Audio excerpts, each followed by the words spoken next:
I don't know whether or not you consider yourself an environmentalist, but if you do, I wonder what kind of environmentalist you think you are, you aspire to be, and actually what kind of environmental movement you identify yourself with. So we can think of the traditional environmental movement in the U.S., and this movement, which was really active in the 1970s, had some incredible achievements. They got the Clean Water Act passed, the Clean Air Act passed, and the National Environmental Protection Act passed, all under the administration of President Richard Nixon. This environmental movement was based on what we call interest group politics. And the interest groups were what we call large membership environmental organizations. Organizations such as the Sierra Club, the Natural Resources Council, and the Audubon Society, among others. But interest group politics can become very adversarial. And we saw a backlash against the successes of this environmental movement in the 1980s under the Reagan administration. So those of you who are of a certain age may remember that Reagan appointed James Watt as Secretary of Interior, and James Watt put a whole lot of effort into trying to privatize our public lands like our national parks. And then Reagan appointed Secretary of Energy Donald Hodel. And when Hodel heard about the environmentalists' concern about the decreasing ozone layer and their concerns about possible impacts on skin cancer, he prescribed for Americans darker sunglasses and stronger suntan lotion. But we saw these kinds of adversarial politics playing out at the local level also. So one of the biggest controversies of the time in the 1980s was the loggers versus the preservationists in the Pacific Northwest who were concerned about the snowy owl and the old-growth forest. And one of the things that some of the more radical environmentalists did was they would actually take a hammer and they would nail spikes into the remaining old-growth majestic trees. And what they were intending would happen is that the loggers would then come by with their chainsaws, and their chainsaws would be ruined by these spikes, but also the loggers might have become injured themselves. But actions engender reactions, and the anti-environmentalists also did some pretty outrageous things. So there were, for example, incidents of anti-environmentalists shooting bullets into the offices of environmentalists. So basically what you had was gridlock. But people got tired of all the shouting, the shooting, and not making any progress.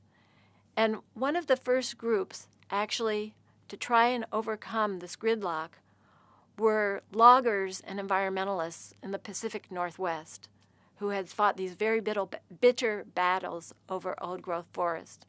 So they actually found neutral grounds in their towns and their communities like libraries, and they would get together and they would try to develop plans that would address the needs of the loggers as well as the environmentalists. And out of these kinds of discussions emerged a new environmental movement, which is called Civic Environmentalism. Civic Environmentalism, it reflects multiple players who are collaborating as part of an environmental movement. And in this way, it's kind of the environmental movement counterpart of polycentric governance.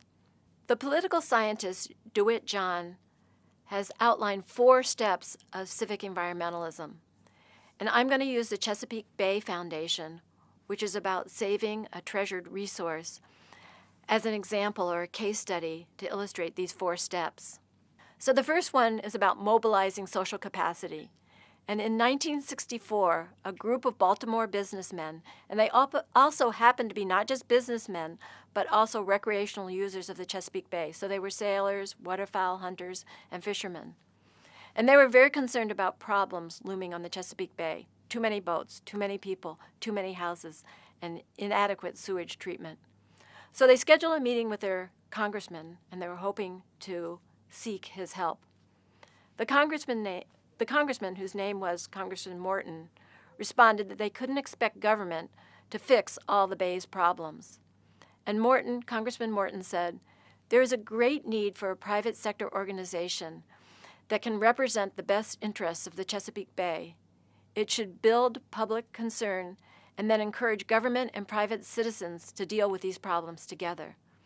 So essentially, these environmentalists / businessmen and now / civic leaders, they mobilized social capacity, and they created the Chesapeake Bay Foundation. The second step is building collaborative processes.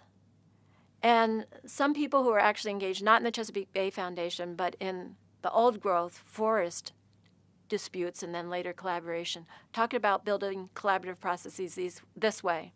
They said, it was desperation and gridlock that brought us together, but it was trust and respect that keep us going.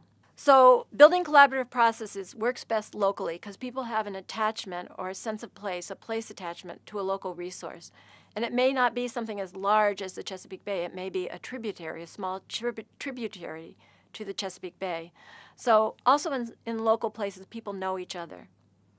And so the Chesapeake Bay Foundation actually consists of a network of environmental education centers and civic ecology practices and other activities including oyster restoration that are conducted at the more local level than the whole bay. The third step is garnering outside support. Well, the members of the Chesapeake Bay Foundation were very well connected. And actually, they had as one of their board of trustees Senator Charles Mathias, a Republican from Maryland. And Mathias was able to garner the support of the EPA to conduct a 7-year study of the Chesapeake Bay and its environment. The fourth step is getting plans implemented.